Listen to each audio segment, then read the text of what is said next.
How do you feel when you watch war films? Do you think they represent it accurately, or just do you think they can never represent it accurately? You don't see many wars. We saw bloody Yanks in it. Errol Flynn and all that. Objective Burma. I mean, he won Burma on his own. Errol Flynn. I mean, that film that was on Bridge over the River Kwai, I think that was a load of rubbish.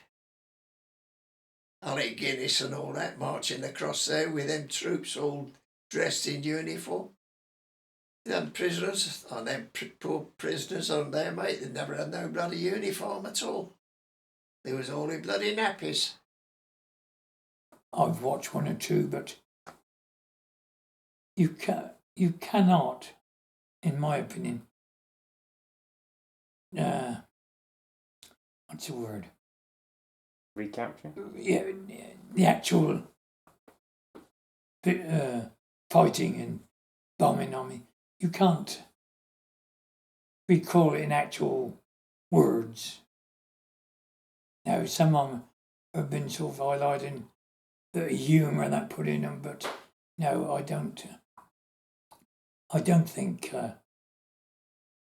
Well, they can't capture the actual meaning of the battle. No. Yeah, people often ask about the Great Escape film. My answer every time is this: it's a good film, entertaining film. There's too much saluting, too much of an Oxford accent all the time. The too many uniforms, and we didn't have. There were some uniforms that chaps had sent them in the early days of the war. But, and of course, Steve McQueen wasn't there. But who would remember the 50 were murdered without film The Great Escape? Well, some of them are playing daft. Some of them are just the imagination of somebody who's never been. There was one about a bloke with a fire extinguisher putting out a fire on the wing of a Lancaster at 20,000 feet.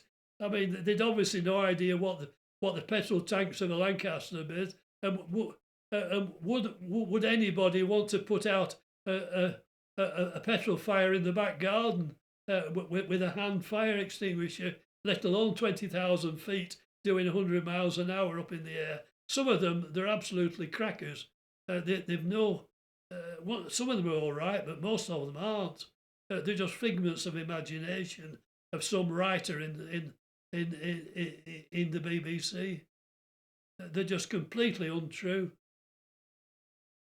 They're quite good. Glorified, made for the screen. Few things they say make me wince. But, for instance, pilots always have to be commissioned, right? But in actual fact, you could have a sergeant pilot and a squadron leader rear gunner, right? But films glorified. I mean, as far as pilot is concerned, he's the officer. He's the only one to talk about. Right? So the best film I ever saw was Journey Together, where it takes Richard Attenborough when he was very young, and somebody else, can't know me, where they come together at the ITW and they go through their course, and Richard Attenborough, and he's gone overseas, so is his friend. His friend comes to pilot, but Richard Attenborough can't tackle flying, crashes the plane. So he has to become, and he doesn't like it. He has to be a navigator. So it was a very good film. So they put him to the test, right? So the screen pilot is flying an Anson, which is one of the planes I was trained in, and says, "I'm lost. Where are we?" And Richard Attenborough, I can't get, he wanted to be a pilot. Anyway, he said, "I'm lost. You better do something." Then they got him. He actually got up and worked it all out where they were, and they realised then that he's just as important as a navigator as all the rest of the crew. Each one has its job to do. They're all important. So I think that was the best one ever. Another one was A Journey to the Stars, which here again, only officers, please. Yeah. Otherwise, they're worth watching, but The Journey Together was the only one that I really liked. The other was, we only serve officers, if you don't mind. What do you think of the Dambusters film? Well, that was quite factual, and they couldn't mess about with that. So that was quite good. That was quite factual.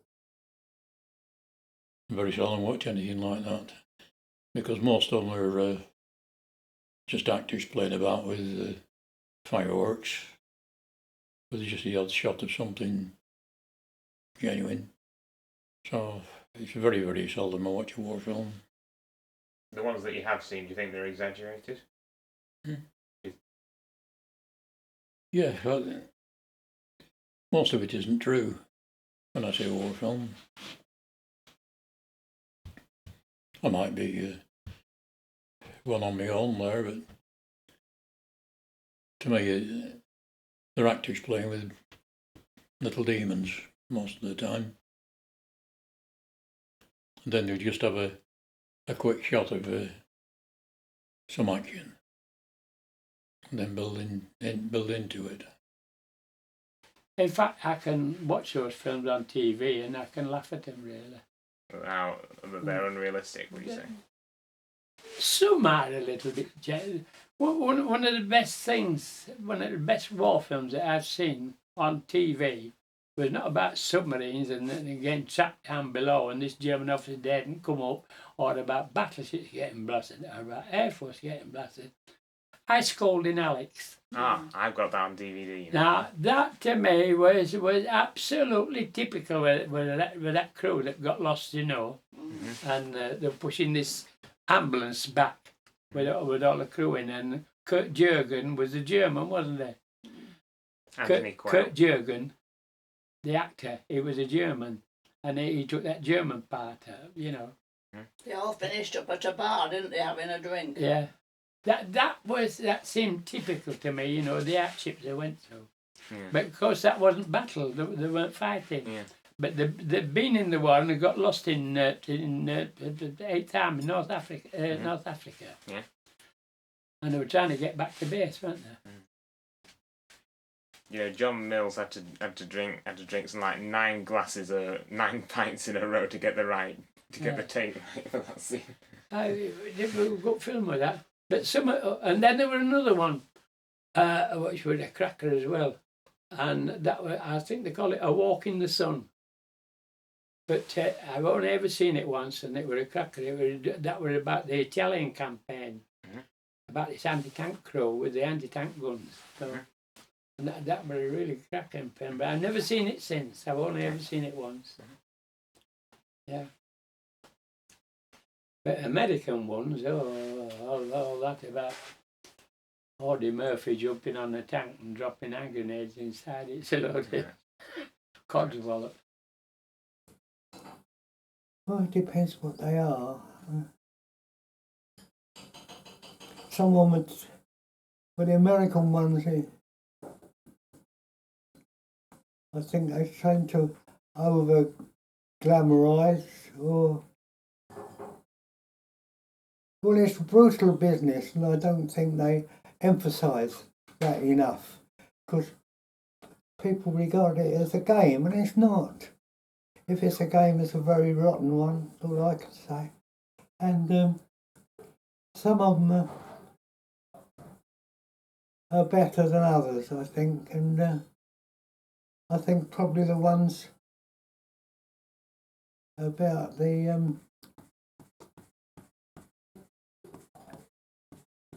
Far East ones, because they had the worst of it, I think, with the Singapore. I mean, the chaps, nobody wanted to go out there and fight them because, well, they were fearless. Well, I don't say they were fearless, they conquered it, but they were good soldiers, and you've got to give them that. Well, what I see of the films today, they're all American. That's all you see is American films. What they done. The British never made many films. They should have made more films about Bomber Command, which they never. Have you ever seen a film about Bomber Command? I've seen one, the Dambusters. Well, I mean the actual bombing of Germany. No. They never made a film. And they won't, because the government will not accept what Bomber Command done. And that's why we're in so much trouble. They're embarrassed. They was embarrassed with Bomber Command, and yet they told us to go there. It wasn't us. It was the government that told us to go. Well, they told Harris what to do anyway. As a matter of interest, I do know that there is a team of people that they are struggling to get funding of independent filmmakers who are, and they're not even paying the actors who are making a film about a Lancaster bomber crew. Are they? Yeah, but they're struggling with funding at the moment, I think. I think they're struggling to get the money for it, although they are filming it. So what have got around? Old men? There's no young men, is there? Well, they're going to have veterans making it? And apparently, I think, but it might be stuck in planning stages, they do plan to make a remake of the Dambusters. But that wasn't the bombing war, was it? The Dambusters. It was just one off, wasn't it? And I tell you, there was far more dangerous raids than the Dambusters. Berlin, for instance. Look at the men. Look, in 6 weeks, I think we lost over 900 bombers over Berlin. Yeah. Essen, Dusseldorf, Duisburg, Mannheim, Hamburg, and we lost thousands.